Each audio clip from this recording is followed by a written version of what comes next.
వేడి వేడి అన్నంలో వేడి వేడి పీతల కర్రీ వేసి తింటే అబ్బా ఆ రుచే వేరేలే. పీత టేస్ట్ మాత్రం సూపర్గా ఉంటుందండి. తిన్నోళ్ళు ఎవరైనా ఉంటే ట్రై చేయండి, చాలా చాలా బాగుంటుంది. తినే వాళ్ళకే ఆ రుచి తెలుస్తుంది, తినని వాళ్ళకైతే తెలియదు. ఒక్కసారి తిని చూడండి. అది ఎలా చేసుకోవాలో ఇప్పుడు చూసేద్దాం ఫ్రెండ్స్. హాయ్ అందరికీ, ఇవి లైవ్ పీతలండి. చూడండి ఎలా పాగుతున్నాయో. లైవ్ బతుకున్న పీతలు తెచ్చుకుంటేనే కర్రీ అనేది టేస్ట్గా ఉంటుంది. లైవ్ పీతలు తీసుకొచ్చాము, అందుకే అవి కాళ్ళలో కట్టేసి ఉన్నాయి.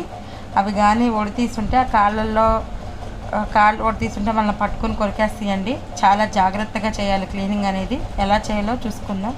అదిగోండి, చక్కగా ఆ కాళ్ళు ఓడకుండా ముందు ఆ కాళ్ళు ఇరిపేసుకోవాలండి. ఆ కాళ్ళు ఇరుపుకుంటేనే మనం ఆ పీత డొక్క అనేది తీటాకుంటుంది. లేదు ఆ తాడు ఊడిపోయిందంటే మాత్రం ఆ పెద్ద పెద్దగా ఉన్నాయి చూస్తారా కూరల్లాగా, అందులోకి ఏళ్ళు వెళ్ళిందా పట్టుకుని పీకేస్తుంది. కండూడే వరకు వదలదనమాట, అలా కొరికిద్ది. అందుకనే ఆ కాళ్ళు జాగ్రత్తగా కట్టేస్తారు, మనకి ఎలాంటి డ్యామేజ్ అవ్వకుండా. చాలా జాగ్రత్తగా చేసుకోవాలి కర్ర పెట్టుకుని. ఒకవేళ వెళ్ళిపోతుంది అనుకో, కర్ర పెట్టి ఇలా నొక్కి ఇరుపుతారండి. అలా ఇరిపి ఆ తాళ్ళు తీసి ఆ కాళ్ళు, ఆ చిన్న కాళ్ళు కొంతమంది వేసుకుంటారు, కొంతమంది వేసుకోరండి. అవన్నీ తీసి పడేసుకుని ఆ పైన డొక్కు కూడా తీసేసుకుని లోపల షెల్ తీసేసాక లోపల ఉంటుందండి పీత మీట్ అనేది. ఆ మీట్ అయితే సూపర్ టేస్ట్ ఉంటుందండి కర్రీలో ఉడికిన తర్వాత. అసలు ఆ టేస్ట్ అంటే నార్మల్ టేస్ట్ కాదు, అంత బాగుంటుంది. అవన్నీ తీసుకుని చక్కగా పీతలు క్లీన్ చేసుకుని, అదిగోండి చూసారా అది ఊడిపోయింది. ఊడిపోయినప్పుడు అలా పట్టుకుని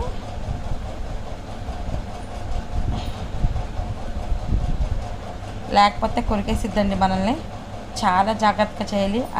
దిగినా కూడా చాలా నొప్పి వస్తాయి ఏళ్ళలో. ఆ కాళ్ళు చూసారా ఎలా కదులుతున్నాయో. అలా బతుకున్న పీతలకే టేస్ట్ అయితే బాగా ఉంటుందండి. రుచి అయితే నార్మల్గా ఉండదు. తినని వాళ్ళు ఎవరైనా ఉంటే క్లీనింగు కర్రీ వండుకునే విధానం చూసి ఒక్కసారి చేసుకుని తినండి, చాలా బాగుంటుంది. ఆ మీకు క్లీన్ చేస్తామంటే మార్కెట్లో కూడా క్లీన్ చేసి ఇస్తారు, కావాలంటే వాళ్ళతో చేయించుకోవచ్చు. అలా క్లీన్ చేసుకున్న తర్వాత చక్కగా వాటిని క్లీన్ చేసుకోవాలండి. చూడండి ఎలా క్లీన్ చేసుకోవాలో. చాలా జాగ్రత్తగా అయితే క్లీన్ చేసుకోవాలి. మీరు చేసినట్లయితే చక్కగా చాలా జాగ్రత్తగా క్లీన్ చేసుకోండి. వాళ్ళతో చేయించుకున్నట్లయితే వాళ్ళే చేసేసి ఇలా ఇస్తారు. ఇంటికి తీసుకొచ్చాక మీరు కొంచెం వాటర్తో క్లీన్ చేసుకుని అప్పుడు కర్రీ వండుకోండి. చూసారా తీస్తే ఎలా ఉన్నాయో, అన్నీ బతికే ఉన్నాయండి.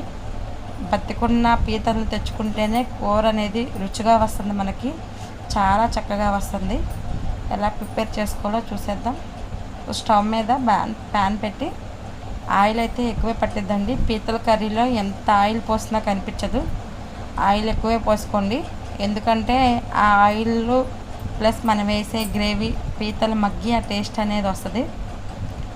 ఆయిల్ ఎక్కాక ఆనియన్స్ వేసుకోండి. ఆనియన్స్ కూడా ఎర్రగా ఫ్రై చేసుకోవాలండి, అప్పుడే కూర అనేది టేస్ట్గా ఉంటుంది. లేకపోతే తీపి వస్తుంది. ఆనియన్ ఫ్రై అవ్వకపోతే మాత్రం ఖచ్చితంగా తీపి వస్తుందండి. ఆనియన్ అయితే ఎర్రగా ఫ్రై చేసుకోండి. ఆనియన్ ఫ్రై చేసుకున్నాక ఉల్లిబొందు కొత్తిమీర అండి. మా సైడ్ అయితే ఉల్లిబొందు లేకుండా చేపల కర్రీ వండము, పీతల కర్రీ వండము, రొయ్యల కర్రీ వండము. కంపల్సరీ ఉల్లిబొందు కావాలండి. ఉల్లిబొందు అంటాము, కొంతమంది ఉల్లికాడలని కూడా అంటారు. స్ప్రింగ్ ఆనియన్స్ అండి. ఉల్లిబొందు అంటే తెలియని వాళ్ళకి స్ప్రింగ్ ఆనియన్స్. ఇది వేస్తే మాత్రం కూర టేస్ట్ అనేది అయితే సూపర్ వస్తుందండి. అసలైతే ఒక ఉల్లిపాయ వేసి వండుకునేదానికి స్ప్రింగ్ ఆనియన్స్ అదే ఉల్లిబొందు యాడ్ చేసి వేస్తే మాత్రం కర్రీ అయితే డబ్బల్ టేస్ట్ ఉంటుంది. చాలా చాలా బాగుంటుంది అనమాట. ఎవరన్నా ఉల్లిబొందు వేసి వండుకోకపోతే మాత్రం ఉల్లిబొందు వేసి ట్రై చేయండి. ఎలా ఉందో కామెంట్ చేయండి. ఆ టేస్ట్ అనేది మీకే తెలిసిద్ది, అంత టేస్టీగా ఉంటుంది. మీరు ఒక్కసారి ఉల్లిబొందు వేసి ట్రై చేసి కూర బాగున్న తర్వాత మీ ఇంట్లో వాళ్ళు చెప్పకుండానే మీరు అది తీసుకెళ్తారు కర్రీ తీసుకెళ్ళేటప్పుడు. ఇప్పుడు అంటున్నారు సరే పులస వస్తుందని. ఆ పులస అసలు దాని పేరు ఇలసండి. ఒరిస్సాలో బంగ్లాదేశ్లో విరివిగా దొరికిద్ది ఇలస. అది నదిలో కొట్టుకొచ్చి మన ఎర్ర గోదావరిలో ఎర్రనీరు తాగిద్ది. ఆ ఎర్రనీరు తాగటం వల్ల దాన్ని పులసగా పిలుస్తారు. ఆ ఎర్రనీరు తాగి ఆ టేస్ట్ అనేది వస్తుంది గోదావరిలో. ఆ చేపకి. అలాగే పీతల రుచి కూడా చాలా బాగుంటుందండి. నేను పులసతో కంపేర్ అయితే చేయట్లేదు, చెప్తున్నాను. అది ఎంత బాగుంటుందో చాలా బాగుంటుందండి. ట్రై చేయండి. ఆనియన్స్, ఉల్లిబందు వేగిపోయిన తర్వాత క్లీన్ చేసుకున్న పీతలు వేసేసుకుందామండి. ఆ పీతలు వేసి కొంచెం ఉప్పు, కొంచెం పసుపు వేసి మగ్గపెట్టండి.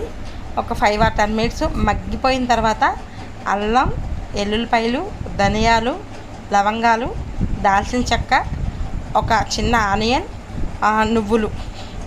నువ్వులు వేసి ఇవన్నీ కలిపి మసాలా పేస్ట్ చేసేయండి. ఈ పేస్టు ఉప్పు పసుపులో మగ్గిన పీతల్లో వేసి మొత్తం కలపండి. కలిపి చక్కగా మూత పెట్టండి. వాటర్ ఏమన్నా ఉంటే బయటకు వచ్చేసి ఆ ఆయిల్లో, ఆ మసాలాలో కర్రీ అనేది మగ్గిద్ది.